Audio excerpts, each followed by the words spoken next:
Si j'ai décidé de mettre sur pied cette vidéo, c'est pour pouvoir répondre à la préoccupation de plusieurs étudiants qui nous disaient qu'ils n'arrivaient pas à faire, à monter une application Visual Basic avec des enregistrements vers les bases de données MySQL. Bien, le but de cette vidéo est justement de pouvoir combler ce manque-là. Nous allons travailler euh, de manière très succincte en expliquant de manière détaillée l'ensemble des tâches qu'il y aura accomplies. Et nous espérons que, en exploitant cette vidéo, vous puissiez répondre à tous vos problèmes. Nous allons vous demander, bien sûr, de commenter la vidéo si nécessaire.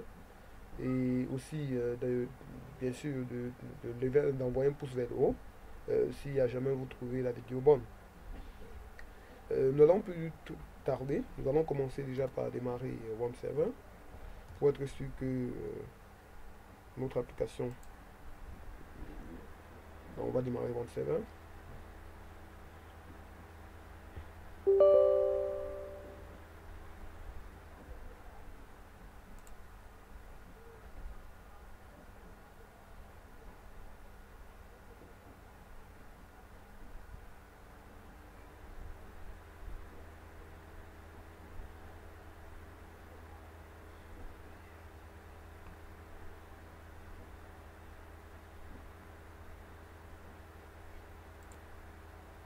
Bien, WAMP Server étant démarré, nous pouvons bien sûr ouvrir une session pour WAMP Server, notamment nous pouvons ouvrir une session pour WAMP Server, notamment celle-là, on va dire localhost.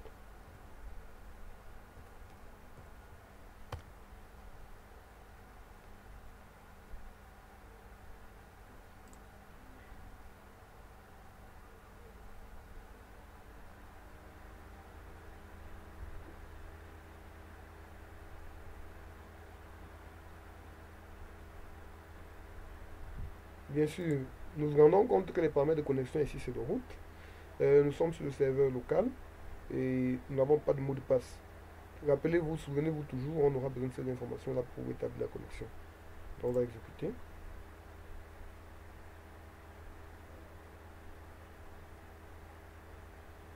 Ok, nous allons créer notre base de données. Nous allons appeler cette base de données-là. Bon, on va appeler BD joueurs. Ok, BD joueurs, puisque nous allons essayer de créer une base de données pour les joueurs. BD joueurs.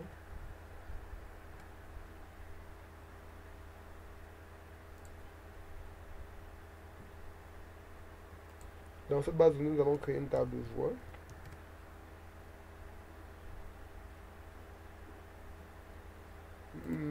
Table de joueurs, bon, pour cette table de joueurs là, nous allons donner à cette table là les 4 attributs, donc comme ça.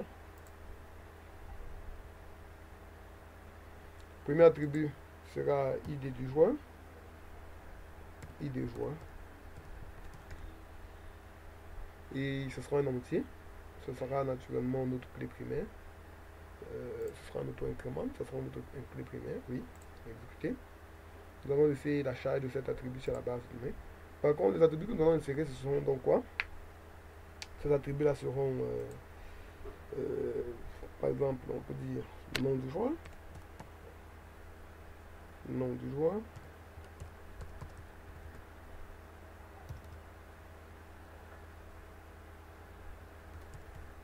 nom du joueur, on peut dire l'adresse du joueur,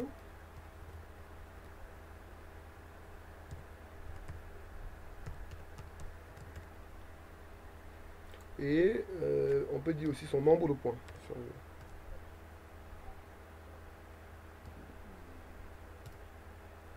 Nombre de points.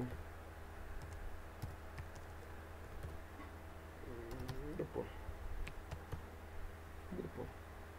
Ok, l'adresse du joueur, ce sera de type d'achat. La taille, on va donner, comme taille, on va donner 20 caractères. Le nom du joueur, ce sera aussi un varchar. Nous allons donner aussi 20 caractères Bien sûr, on va vérifier s'il y a des informations complémentaires à ajouter. Non, ce ne sont pas des clés, ce sont, oui, valeur par défaut aucune, ok. Les commentaires, bon, nous n'en avons pas besoin, mais si vous voulez, vous les mettez. Le moteur, nous allons choisir le moteur InnoDB.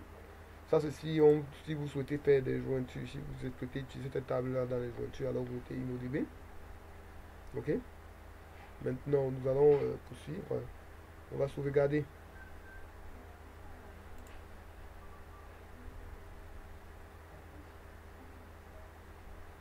Bien, notre table B de joueur est créée. Bon, bien sûr, c'est vrai que c'est pas tout à fait écrit joueur, mais bon, BD de joueur. Avec à l'intérieur de laquelle on a une table, la table de joueur, qui a les attributs que voilà. Ok, nous allons maintenant retourner dans Visual Studio.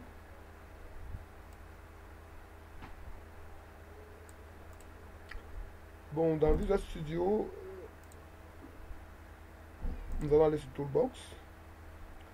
On va insérer d'abord des panels. Nous aurons besoin d'insérer deux panels. Ok.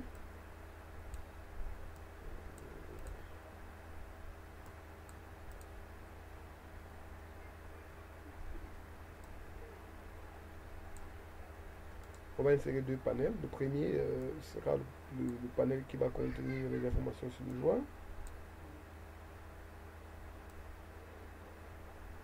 Bon, bien sûr,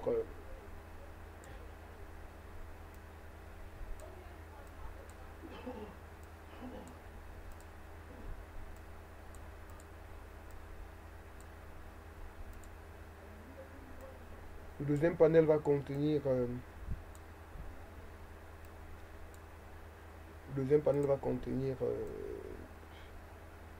quelques éléments complémentaires. Oui.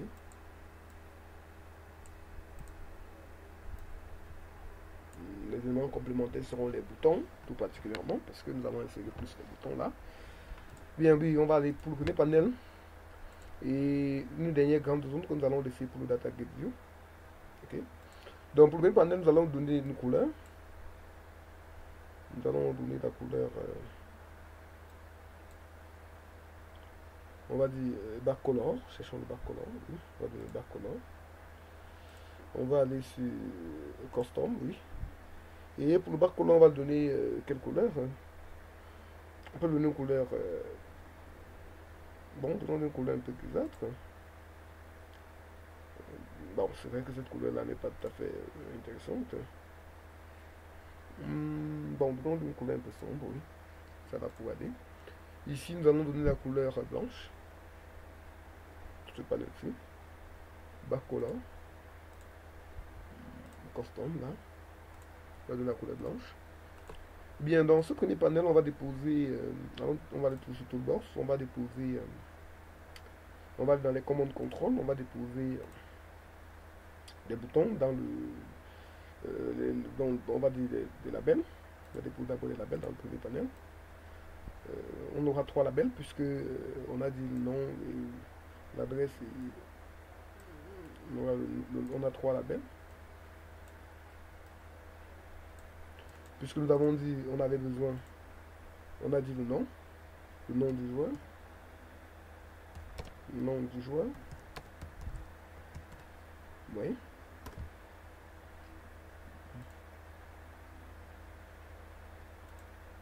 Nom du joueur. Non, non, non, attention.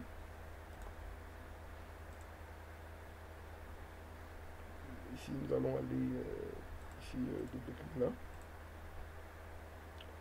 Oui, c'est ça. On va dire nom du joueur. Ensuite, bon, vraiment, il faut qu'on arrange cet élément dans le nom du joueur. Va le pardonner, mais il va falloir qu'on arrange son font. Ok. Me pardonnez si je me sens obligé de toucher ça. Parce que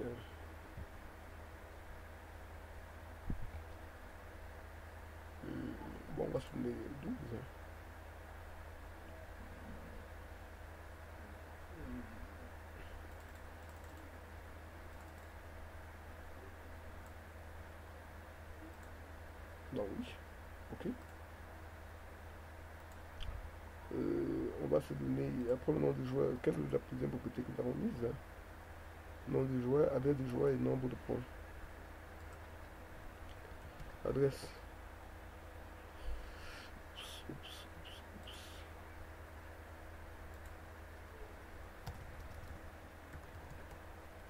Adresse du joueur. L'adresse du joueur. Adresse du joueur. Nombre de points.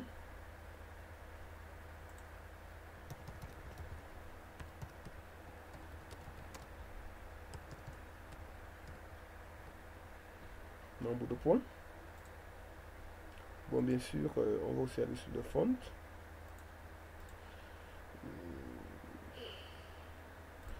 On peut d'abord revenir ici sur le font là. Lucas Henry. Lokida. On va appliquer le même font ici.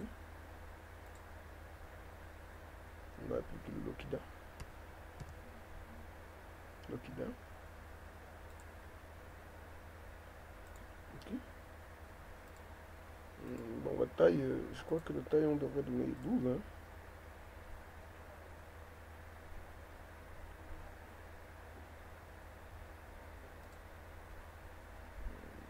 12.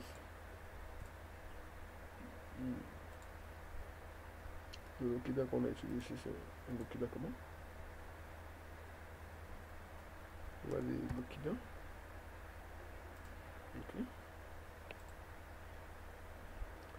Pareil ici. On va supprimer le Lokida. Taille 12. 12 et ici on va mettre Lokida.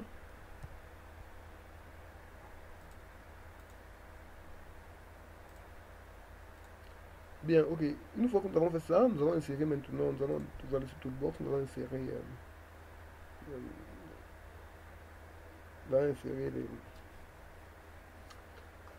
les text field, le text box, je veux dire.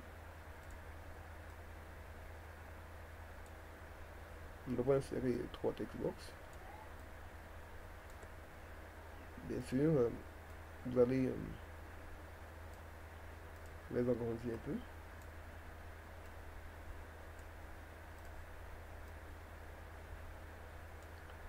Afin que ceci puisse être intéressant.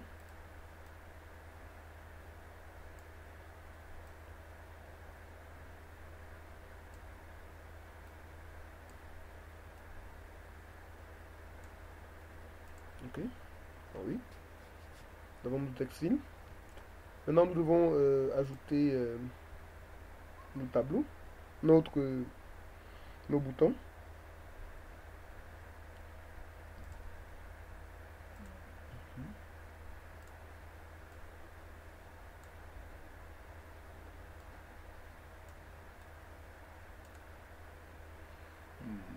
Bon, on aura le bouton.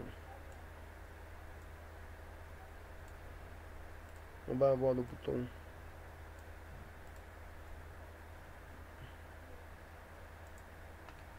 Le bouton ajouter. Ajouter. On aura le bouton modifier. Et le bouton supprimer.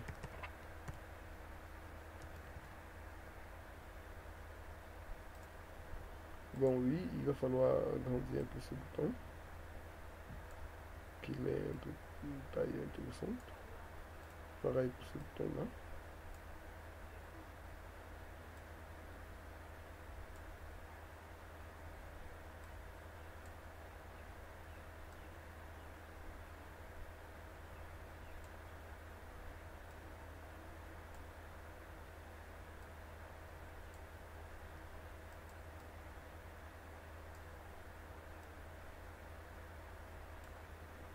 Bien, nous pouvons bien essayer de bien les disposer. Regardons si nous sommes regardant un peu en termes de style. Ok. Et on peut essayer de simuler pour voir à quoi ça ressemble. Ça nous renvoie des bonnes choses.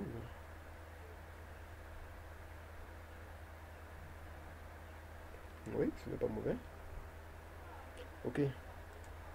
Bien, nous allons maintenant insérer notre data grid view. Donc on va aller sur Toolbox toujours.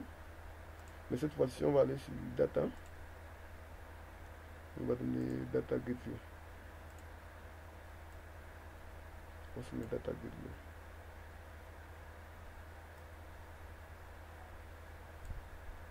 Le Data Grid View. Là.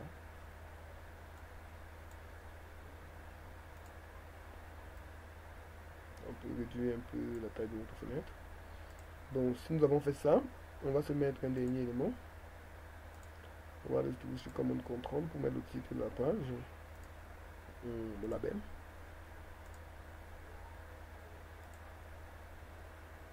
Ce label là, on va aller sur sa propriété texte.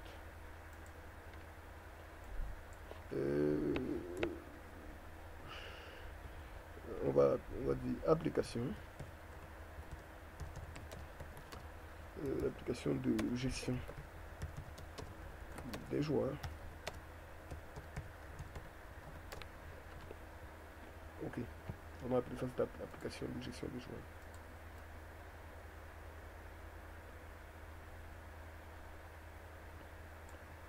Bon, déjà ce gars-là, on va aller sur son font. On va aller font, on va le mettre d'abord en gras. On va lui donner un font, on va donner Gabi. Et on va donner une taille 24. Ok. Voilà un peu à quoi ça ressemble.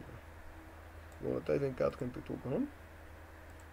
Donc on va aller réduire de 24 à 18. Ok, et là on peut nous centrer. Ok, si nous avons fait ça, on réduit un peu ça, oui. On vient ici, on passe sur la propriété ToolType.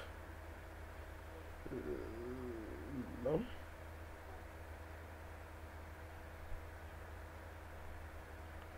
On va aller sur la propriété ToolType. Cette propriété.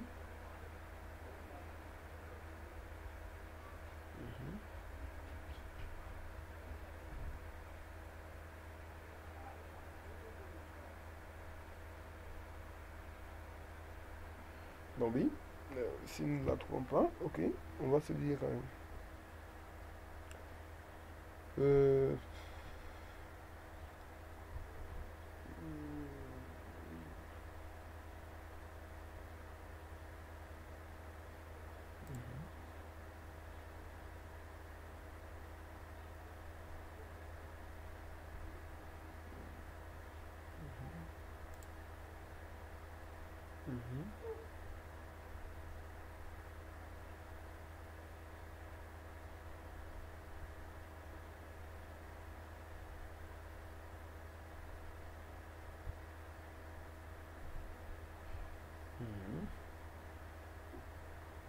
ok, bon, oui, c'est pas grave.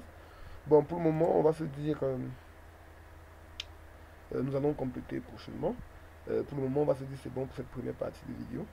Nous allons faire une deuxième partie pour la connexion à la base de données.